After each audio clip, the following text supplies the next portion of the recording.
Welcome back to my channel. This is 코인 노마드. 안녕하세요. 코인 노마드입니다. 비트코인과 크립토 마켓이 하락을 한 후 다시 일정 정도 상승했습니다. 비트코인은 7.8% 상승하고 이더리움은 16% 다시 상승해서 전체 마켓캡은 9% 상승한 1조 달러가 약간 못 됐습니다. 하지만 여전히 전체적으로 일주일 정도 놓고 봤을 때 비트코인은 27.7%가 하락했고 이더리움 25.6%가 하락한 상태입니다. 그러나 마켓와치의 미국 시장들을 본다면은 목요일 날 하락을 한 후 지속적으로 횡보를 거듭하고 있습니다. 목, 금, 토, 일 4일 동안 아직 시장이 오픈하기 전까지는 횡보를 보이고 있는데 내일쯤이면 다시 변동성이 생기리라 보는데 상승했으면 좋겠습니다. 인베스트 앤설의 호스트는 비트코인이 상승하기 전 한 번 더 하락할 수 있는 세 가지 촉매제를 살펴보고 있다라고 말하고 있는데요. 첫째, 마이크로스트레러지 CEO 마이클 세일러가 비트코인 보유 자산을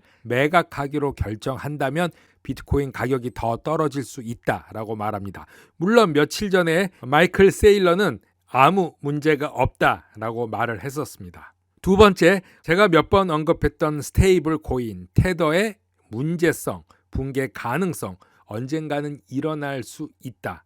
두 번째 촉매제로 보고 있고, 세 번째, 최근에 암호화폐 헤지펀드 3에로 캐피탈의 문제가 비트코인에 추가로 항복을 기여할 수 있다라고 말하고 있습니다. 3에로 캐피탈 CEO 중 한 명을 제가 몇 번 방송한 적이 있습니다. 그런데 갑자기 이런 문제가 튀어나왔는데 조금 뒤 3에로 캐피탈 한번 살펴보도록 하고, 인베스트 앤설 호스터는 2만 달러 미만의 $10,000까지 가격을 낮추는 촉매제가 이런 것들이 있다라고 말하고 있습니다. 그래서 첫째, 둘째, 셋째를 말하고 있고, 두 가지 더는 러시아의 핵전쟁 그리고 테슬라의 판매 실적, 그래서 다섯 가지가 최근에 크립토 시장에 영향을 미칠 수도 있다 이렇게 보고 있는 거죠. 3에로 캐피탈 청산이 진행 중인데 180억 달러의 자산을 가지고 있었는데 이제 24억 달러 미만으로 10% 가치로 폭락했기 때문에 더 많은 암호화폐 자산과 프로젝트들이 이런 결과를 만들지 않을까 우려되고 있는 상황입니다. 3에로 캐피탈이 보유하고 있는 것은 여러 가지로 알려졌는데 그 중에 두 가지는 확실한 것으로 보고 있는데, 아발란체와 솔라나 등을 소유하고 있는 것은 사실인 걸로 나타나고 있습니다. 이것이 더 큰 하락을 일으킬 수도 있고 이러한 자산 중 일부에게 피해를 줄 수 있지 않나, 이런 문제들을 보고 있는데 아직 정확히 3에로 캐피탈이 무엇을 보유하고 있는지는 확실하게 드러나지 않기 때문에 나오는 대로 언급해 드리도록 하겠습니다. 그러나 비트코인 가격을 상승시킬 수 있는 여러 가지 점도 있습니다. 미국 중간선거 전도 있고, 그리고 미국에서 현물 ETF 상장 지수 승인 상장을 기다리고 있습니다. 월스트리트 저널에서 3에로 캐피탈의 설립자 카일 데이비스 그리고 수주는 최근 암호화폐 헤지펀드가 큰 손실을 입었다고 말하고 있습니다. 수주에 대해서 제가 자주 언급을 했는데 이런 일이 있어서 상당히 안타깝습니다. 큰 피해를 입은 암호화폐 헤지펀드가 다른 회사에 의해 구제 금융을 받고 있고, 남은 자산을 매각하는 등 막대한 손실을 처리하기 위해 옵션을 고려하고 있는 것으로 알려졌습니다. 데이비스와 수주는 회사가 대출 기관과 투자자들에 대한 의무를 다할 수 있도록 법률 전문가와 재정 고문을 고용했다고 말하고 있고, 항상 암호화폐를 믿어왔고 지금도 그래서 문제를 해결하고 모든 구성원이 공평한 해결책을 찾기 위해서 최선을 다하고 있다고 말하고 있습니다. 3에로 캐피탈은 외부 회사로부터 구조를 포함한 옵션을 숙고하고 있다고 말하고 있습니다. 자, CEO 수주인데 6월 14일이니까 4일 전 트윗 올라오고 아직 올라오지 않고 있습니다. 엄청나게 바쁜 일들이 진행되리라고 믿는데 트윗을 할 사항은 아닌 것으로 생각이 됩니다. 테라의 붕괴 당시 매우 방심했다고 말하면서 그 당시 테라 루나 매도를 견딜 수 있었다. 하지만 지난 몇 주 동안 지속적인 하락세가 일어나서 이런 상황이 추가되기 시작했다. 피해 입은 것은 사실이고 사실 우리가 처음은 아니다. 모든 다른 많은 회사들도 우리와 같은 동일한 영향을 받았고 동일한 사건의 일부라고 말하면서 우리는 최대한 해결책을 찾기 위해서 정상적으로 운영되고 있다고 수주는 말하고 있습니다. 블룸버그 상품 분석가 마이크 매크로는 두 가지 차트를 올리면서 비트코인이 2만 불 범위가 과거 5천 불과 유사한 새로운 가격 하한선으로 작용할 수 있다고 말하고 있습니다. 펀더멘틀 문제가 아니라 비트코인의 문제로서 비트코인이 하락하고 0원으로 가는 것이 아니라 시기, 주기의 문제이다, 이렇게 말하는 것 같습니다.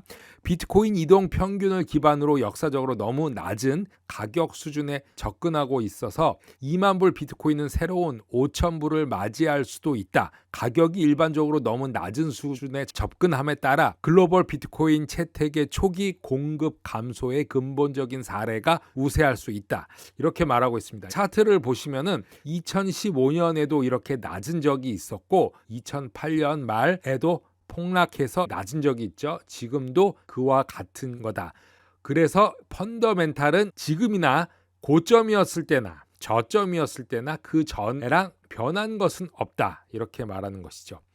2018년 약세장에서 5,000달러 가격대는 약 1년 동안 비트코인을 지지하는 역할을 했으며 2020년에는 5,000달러 수준의 비트코인에 대한 지지로 작용했지만 비트코인이 이 지역을 몇 차례 다녀간 적이 있다, 이렇게 말하고 있습니다.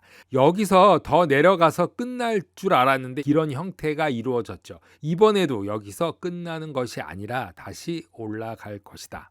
현재 시장의 심리가 좋지는 않지만 비트코인의 하락을 전형적인 것으로 설명하고 다른 전통적인 자산의 변동성도 급증하면서 어떻게 발생하는지 살펴보고 있다고 말하고 있습니다. 비트코인과 채권 등 상승한 후 하락을 하고 있는데 약 30년 만에 주식과 가장 공격적인 연준이 빠르게 금리를 인상함으로써 전형적인 자산 시장이 하락의 한 가운데에 있는 것으로 보고 있고, 일전에는 비트코인을 낙관적인 입장을 취했습니다. 장기적으로 상승할 것이다. 하지만 지금은 시기상 다시 하락이 일어나고 복귀할 것이라고 생각하는데 1929년과 비슷할 수도 있지만 그렇게 보지는 않는다.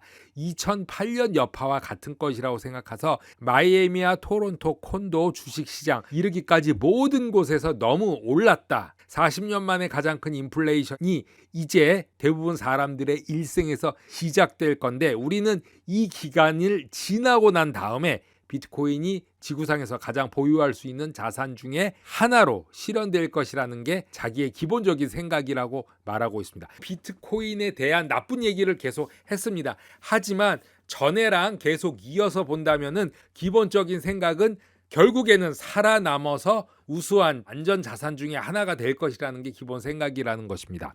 전망은 소유하기에 가장 좋은 자산 중 일부가 될 것인데 금, 미국 장기 채권, 비트코인이 될 것이라고 생각한다. 우리는 다시 디플레이션으로 돌아가고 있고 디플레이션을 얻는 가장 좋은 방법은 가격을 크게 인상한 다음에 이를 플러시하는 방법입니다. 이게 이 시스템이 하는 거고 우리는 그것 초기 단계에 있다고 합니다. 지금이 플러시가 되는 타이밍인지 더 남은 것인지는 알 수 없으나 모든 분위기가 플러시가 돼가는 것처럼 보이고 있습니다.